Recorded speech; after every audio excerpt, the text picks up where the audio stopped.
In this video we'll demonstrate a fairly complex example of using list controls on a UX component where the list controls are set to populate in a cascading fashion, and also where we have form controls that are populated by making a selection in the list. So you can see here we have a UX component with two list controls displaying data from the Northwind sample database. The first list is showing me all my customers, and the second list is showing orders for a particular customer that is selected in the first list.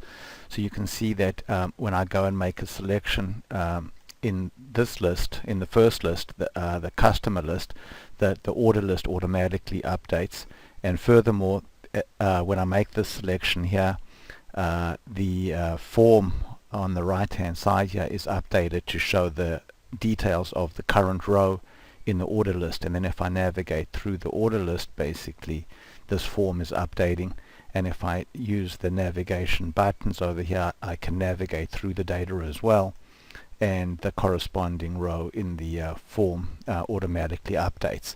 Furthermore, if I make a selection from this drop down and, for example, go and there say choose that customer, BLONP, and then hit the set customer button, you can see focus goes to that row, the child list automatically updates, and the form gets filled in automatically. So there's quite a lot going on here, and let's go now and take a look at how this was all accomplished. So let's go back to design mode, and let's start out with the customer list here. So we have a simple list control that is being populated from the Northwind sample database. We're getting data from the customer table, and the field list in our query is customer ID and company name.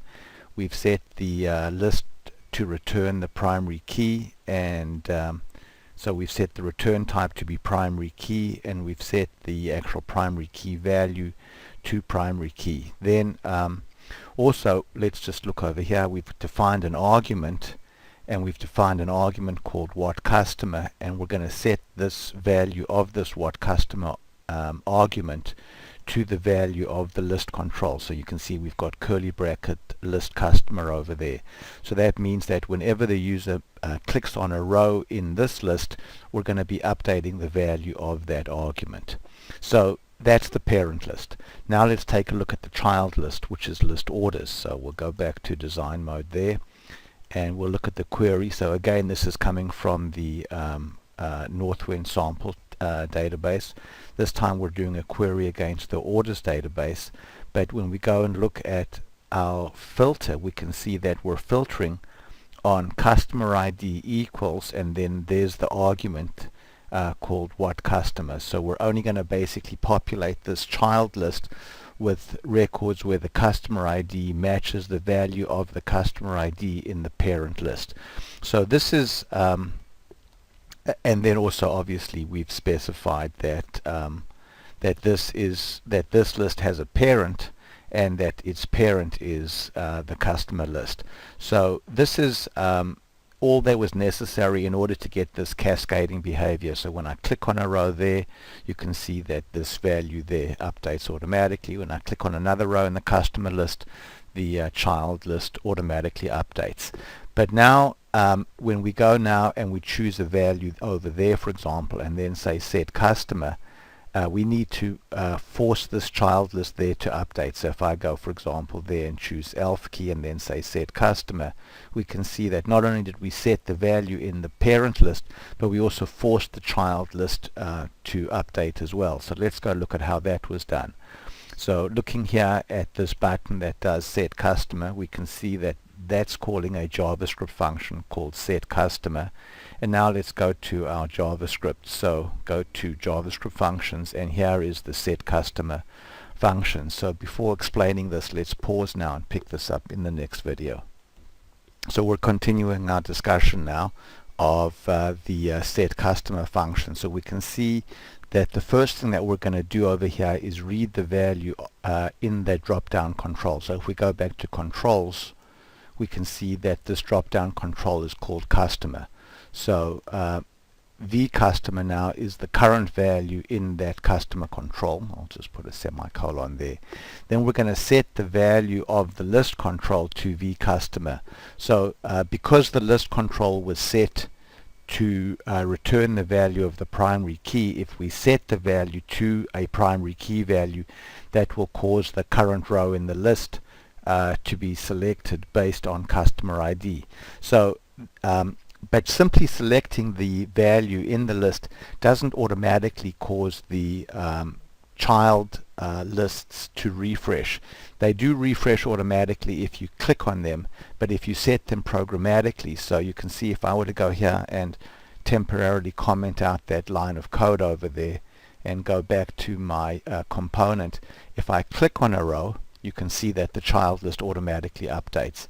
But now if I go here and I choose ELF key and then set value, you can see we set focus to that row, but the child list there didn't update. So we need to also go here and tell the UX component to go and refresh all cascading lists that are parented by the customer list. So if there's more than one list that has the customer list as the parent, all of the child lists will be updated. So this is the line of code that forces the child list to update when the set value, when I go here and click this button over there. So you can see now that as soon as I click this button, we set focus to this row, we refresh this row, and now this data over here gets populated. So now let's talk about how these controls over here get populated when the user makes a selection in this list or navigates one of these buttons over here. So we'll go back now to design mode, and I'm going to go now to controls, and I'm going to look at JavaScript actions. So we'll go over to properties, and we'll scroll down here to JavaScript actions, and I can see that one of the actions that we've defined here is called populate form. So let's go look at that. So this is the populate controls in an unbound UX component. So this is important here. We've not gone to the data binding section over there to bind this UX to anything. It's a completely unbound component, so therefore we need to use the action that works on an unbound component. So we'll open up the builder here, and we can see that we're going to get the primary key for the record to fetch by reading values from a control on the UX component, and then we're going to go here and we're going to specify that we'd like to read the primary key from the list control from the order ID column in the list control. And then this is the connection string to our database. We're going to populate the data from a table, from the orders table, and that the primary key of that table is order ID. Then here's our data binding. So we'd like to go and put data into the order ID control and the order date control on the UX component, and we'd like to get that data from the order ID field and the order date field in the target table, which would be the orders table.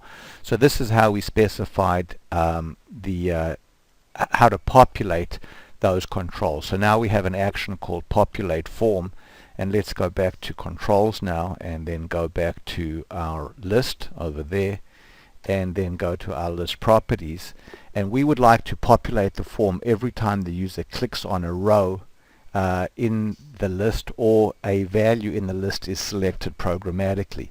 So we'll go back to list properties here, and we can see that we've defined an onSelect event that is actually going to go and populate those controls.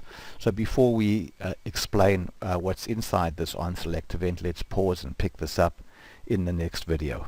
So we're continuing our discussion of the cascading list control, and before we talk about the onSelect event, I just want to point out one additional property over here, which is the allow null selection property. So you can see here that this has been turned off.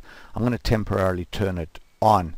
So now if we go here and we run the component, we can see that when the child list is rendered, it has the correct records in it, but there's no current selection. So you can see that no row in this list is selected, and therefore because no row is selected, the form on the right is not displayed. It's only when I click on a row in the list, that this form on the right is displayed and also is populated.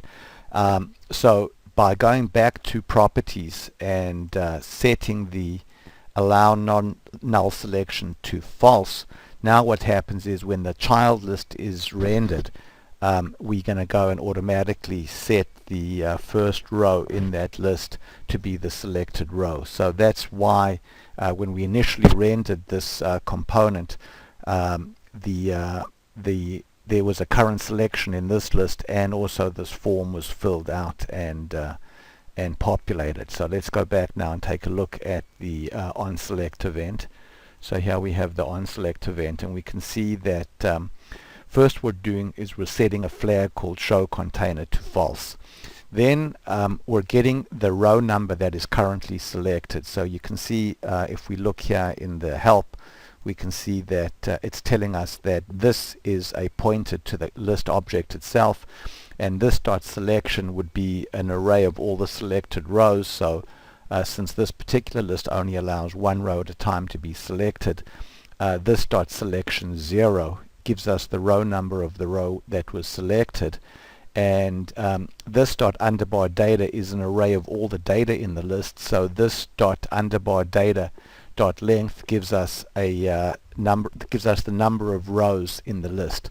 So if the row is undefined, it is not undefined, and also if the row is less than the row count and the row is more than -1, then we want to go ahead and populate the form. So now we're going to go and say show container equals true, and then we call the function that populates the form. And the only tricky part here is that we actually need to wrap this in a set timeout so that we avoid any timing errors when the list is initially opened. If you don't put this in a set timeout, you're going to run into a timing error. But the timeout delay is just set to 0. So this just basically lets the JavaScript complete its work initializing this list control before we try to do anything, before we try to read values out of it. So the only tricky part, as I mentioned, is this little set timeout over here. So then if these two conditions is true, in other words, the row is less than the row is less than or equal to the row count, and is greater than -1, then we want to show the container. Otherwise we'll be hiding the container.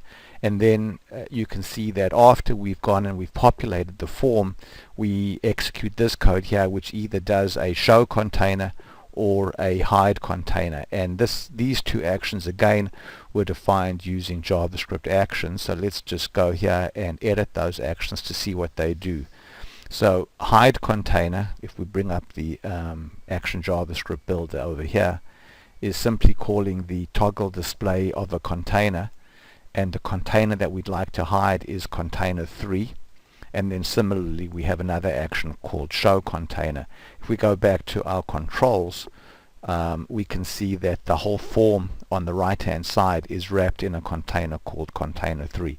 So now you can see that we've described all of the interactions between the various controls here to get this behavior, and then we can see this is navigating. When we navigate past the end, then there's no current selected row here, and the form disappears until the user clicks there to select a row.